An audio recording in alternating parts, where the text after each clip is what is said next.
When I began working in the Consumer Policy Division, I immediately began working on telemarketing issues. I wanted the opportunity to help consumers avoid unwanted telemarketing robocalls that interrupt their daily activities. Robocalls is an issue that impacts everyone's lives, including my own. I've received complaints from friends about robocalls and their frustration with robocalls coming at the most inconvenient times.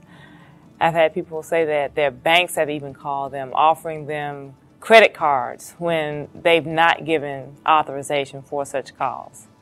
I even had a robocall to come to my home while I was watching the New Orleans Saints and the San Francisco 49ers in the fourth quarter. It was not the appropriate time to receive such a call. I was very frustrated and upset about that.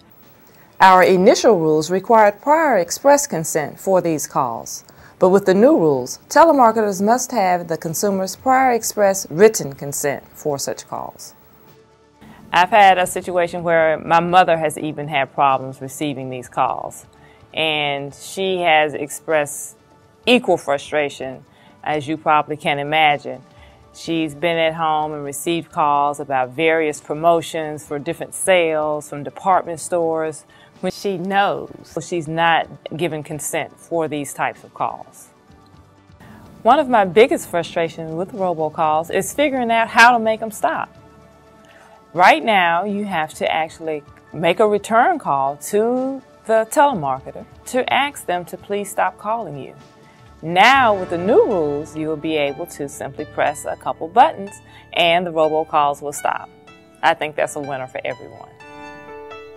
My name is Karen Johnson, and my passion is preventing robocalls from annoying consumers.